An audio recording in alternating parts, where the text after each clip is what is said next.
नमस्कार, आप देख रहे हैं कैपिटल टीवी उत्तर प्रदेश। मैं हूं आपके साथ सृष्टि शाह। उत्तर प्रदेश में जनगणना 2027 को लेकर तैयारियां तेज हो गई है और इस बार ये पहले से काफी अलग होने वाली है।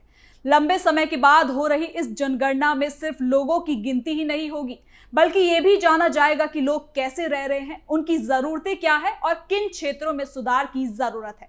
खास बात तो ये है कि ये पूरी प्रक्रिया 2 चरणों में पूरी की जाएगी और इसमें डिजिटल तकनीक का भी इस्तेमाल किया जाएगा, जिसमें काम ज्यादा आसान और सही तरीके से हो सकेगा। पहले चरण में घरों और सुविधाओं की जानकारी जुटाई जाएगी, जबकि दूसरे चरण में लोगों से जुड़ी जरूरी जानकारी ली जाएगी। इस बार जाति से जुड़ा डेटा भी इकट्ठा किया जाएगा, जिसे काफी खास माना जा रहा है। कुल मिलाकर ये जनगणना आने वाले समय में सरकार की योजनाओं और फैसलों को तय करने में एक बड़ी भूमिका निभाएगी। तो चलिए जरा विस्तार से जानते हैं क्या है ये पूरी खबर।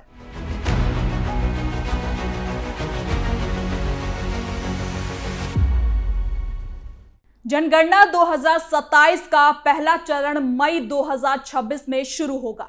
इस चरण में सरकारी कर्मचारी घर घर जाकर मकानों और परिवारों से जुड़ी जरूरी इंफॉर्मेशन को इकट्ठा करेंगे। इसमें यह देखा जाएगा कि घर पक्का है या फिर कच्चा, उसमें कितने कमरे हैं, पानी और बिजली की सुविधा है या फिर नहीं, शौचालय है या फिर नहीं, और परिवार किस तरह का ईंधन इस्तेमाल करता है। साथ ही परिवार की आम आर्थिक स्थिति का भी अंदाजा लगाया जाएगा, ताकि ये समझा जा सके कि लोग किस तरह की जिंदगी जी रहे हैं। इस बार खास बात तो ये है कि डिजिटल तरीके से भी जानकारी का रास्ता होगा, यानी लोग चाहे तो मोबाइल ऐप या फिर ऑनलाइन प्लेटफॉर्म के जरिए भी खुद अपनी जानकारी को भर सकते हैं।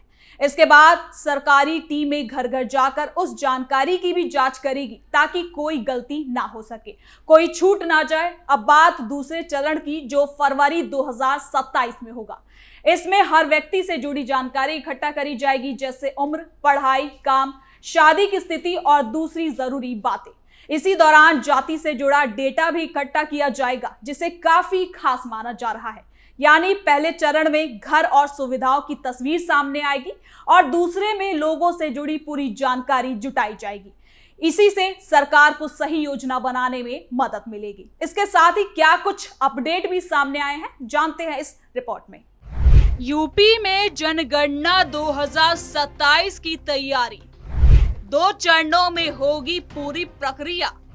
नई तहसील गांव बनाने पर रोक, योजनाओं के लिए बनेगा बड़ा आधार। देश में 8वीं जनगणना होगी, जिसकी पूरे प्रोसेस का समय 1 मार्च 2027 की रात 12 बजे तय किया गया है। यानी उसी समय तक देश की कुल जनसंख्या का आधिकारिक आंकड़ा तय माना जाएगा। लखनऊ में आयोजित एक संवाददाता सम्मेलन में जनगणना कार्य निर्देशालय की निदेशक शीतल वर्मा ने शनिवार को जनगणना 2027 की तैयारियों और प्रक्रिया की पूरी जानकारी दी।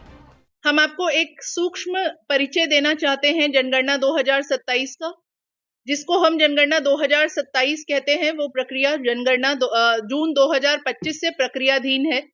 आप लोगों ने जनपदों में भी देखा होगा, बहुत सारी कार्यवाही हो रही है। समय समय पर हम लोगों ने आप लोगों को भी अवगत कराया है छोटी मोटी न्यूज के बारे में। एक ओवरऑल, और अब क्योंकि फील्ड ऑपरेशन स्टार्ट होने जा रहे हैं, जिसमें हम आम जन के साथ भेंट करते हैं, एक एक घर घर जाके सर्वे करते हैं। शीतल वर्मा ने बताया कि जनगणना का कार्य जून 2025 से ही विचाराधीन है और इसके लिए 31 दिसंबर 2025 से 31 मार्च 2027 तक राजस्व एवं प्रशासनिक इकाइयों को फ्रीज कर दिया जाएगा। इस दौरान ना तो कोई नया राजस्व ग्राम बनेगा और ना ही नई तहसील का गठन होगा। उन्होंने बताया कि जनगणना 2 चरणों में खत्म होगी। मई 2026 से शुरू होगा पहला चरण। घर घर जाके जुटेगा डेटा। पहले चरण में हाउस लिस्टिंग होगा, जो उत्तर प्रदेश में 22 मई से 20 जून के बीच चलेगा। आपको बता दें कि पहले चरण का महत्व इसलिए भी खास है क्योंकि ये राज्य के बुनियादी ढांचे और जीवन स्तर की वास्तविक स्थिति को सामने लाएगा। इससे सरकार को ये समझने में मदद मिलेगी कि किन क्षेत्रों में विकास कार्यों की ज्यादा जरूरत है और किन क्षेत्रों में पहले से उपलब्ध सुविधाओं को बेहतर बनाने की जरूरत है। ग्रामीण और शहरी क्षेत्रों के बीच मौजूद असमानताओं को भी इस डेटा के जरिए बेहतर तरीके से समझा जा सकेगा। यही आंकड़ा आने वाले समय में योजनाओं और नीतियों के निर्माण का आधार बनेगा। फरवरी 2027 में होगा दूसरा चरण, जाति से जुड़ा डेटा भी होगा शामिल। आपको बता दें कि जनगणना का दूसरा चरण फरवरी 2027 में आयोजित किया जाएगा, जिसे मुख्य जनसंख्या गणना का चरण माना जाएगा। इस चरण में हर व्यक्ति से जुड़ी पूरी जानकारी को इकट्ठा किया जाएगा। इसमें उम्र, लिंग, शिक्षा का स्तर, रोजगार की स्थिति, वैवाहिक स्थिति, जन्म स्थान, प्रवास की जानकारी, भाषा और दूसरे सामाजिक आर्थिक पहलुओं से जुड़े सवाल शामिल होंगे। ये चरण इसलिए भी खास है क्योंकि इसमें राज्य की वास्तविक जनसंख्या और उसकी बनावट का सटीक नक्शा सामने आएगा। इसके साथ इस बार जनगणना की सबसे चर्चित और खास बात यह है कि इसमें जाति आधारित आंकड़ों का भी संग्रह किया जाएगा। लंबे समय से जातीय जनगणना की मांग उठती रही है और अब इसे इस प्रक्रिया का हिस्सा बनाए जाने से इसकी अहमियत और ज्यादा बढ़ जाएगी। जातीय डेटा के जरिए सरकार को ये समझने में मदद मिलेगी कि समाज के अलग अलग वर्गों की स्थिति क्या है और कौन से वर्ग सामाजिक और आर्थिक रूप से पीछे है।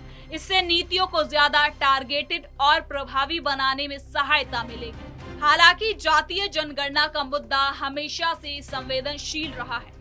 एक ओर जहां इसे सामाजिक न्याय और समानता की दिशा में एक जरूरी कदम माना जा रहा है, वहीं दूसरी ओर कुछ लोगों को आशंका है कि इससे समाज में विभाजन की भावना बढ़ सकती है। ऐसे में सरकार के सामने ये चुनौती होगी कि वो इस डेटा का इस्तेमाल संतुलित और जिम्मेदार तरीके से करे ताकि इसका लाभ समाज के सभी वर्गों तक पहुंचे और किसी प्रकार का सामाजिक तनाव पैदा ना हो सके। डिजिटल तरीके से भर सकेंगे जानकारी, लाखों कर्मचारी होंगे तैनात। डिजिटल तकनीक का उपयोग इस जनगणना की एक और बड़ी विशेषता है। इसके लिए खास मोबाइल ऐप और सॉफ्टवेयर विकसित किए जा रहे हैं, जिनके माध्यम से गणना कर्मी सीधे डिजिटल फॉर्म में डेटा दर्ज कर सकेंगे। इससे कागजी कार्रवाई की जरूरत कम होगी और डेटा को तुरंत प्रोसेस किया जा सकेगा। इससे समय की बचत होगी और त्रुटियों की संभावना भी कम होगी। साथ ही डेटा को सुरक्षित रखने के लिए भी आधुनिक तकनीकों का इस्तेमाल किया जाएगा, जिससे गोपनीयता बनी रहेगी। जनगणना की खासियत केवल आंकड़ों तक सीमित नहीं है, बल्कि ये विकास की दिशा तय करने का एक मजबूत आधार है। इसके जरिए सरकार को ये पता चलता है कि राज्य में कितनी आबादी है, वो किन परिस्थितियों में रह रहे हैं और उनकी प्रमुख जरूरतें क्या है। शिक्षा, स्वास्थ्य, आवास, रोजगार और बुनियादी सुविधाओं से जुड़ी नीतियां काफी हद तक जनगणना के आंकड़ों पर आधारित होती है। इसलिए ये जरूरी है कि ये पूरी प्रक्रिया पारदर्शिता और सटीकता के साथ पूरी की जाए। उत्तर प्रदेश जैसे बड़े और विविधता से भरे राज्य के लिए ये प्रक्रिया और भी ज्यादा खास हो जाती है। यहाँ की जनसंख्या देश में सबसे ज्यादा है और सामाजिक संरचना भी काफी जटिल है। ऐसे में सटीक और पूरा डेटा का होना काफी जरूरी है ताकि सभी वर्गों के लिए समान अवसर सुनिश्चित किया जा सके और विकास का लाभ हर व्यक्ति तक पहुंचाया जा सके। कुल मिलाकर उत्तर प्रदेश में होने वाली जनगणना 2027 एक बहुत खास प्रक्रिया बनने जा रही है। ये सिर्फ लोगों की गिनती नहीं, बल्कि इससे ये समझने में मदद मिलेगा कि लोग कैसे रह रहे हैं और उन्हें किन सुविधाओं की जरूरत है। 2 चरणों में होने वाले इस प्रक्रिया में पहले घर और सुविधाओं की जानकारी जुटाई जाएगी और फिर लोगों से जुड़ी जानकारी ली जाएगी, जिसमें जाति से जुड़ा डेटा भी शामिल है। इस बार टेक्नोलॉजी का ज्यादा इस्तेमाल किया जाएगा, जिससे काम तेजी से और ज्यादा सही तरीके से हो सकेगा। इससे गलतियों की संभावना भी कम होगी और हर व्यक्ति तक पहुंच बनाना आसान होगा। अब आने वाले समय में इस जनगणना के आंकड़ों के आधार पर सरकार योजनाएं बनाएगी और फैसले लेगी। इसलिए जरूरी है कि लोग इसमें बढ़ चढ़कर हिस्सा लें और सही जानकारी दें। अगर ये प्रक्रिया ठीक तरीके से पूरी होती है तो इसका फायदा समाज के हर वर्ग तक पहुंचेगा और विकास को आगे बढ़ाने में भी मदद मिलेगी। तो फिलहाल के लिए इस खबर में इतना ही। देखते रहिए कैपिटल टीवी उत्तर प्रदेश।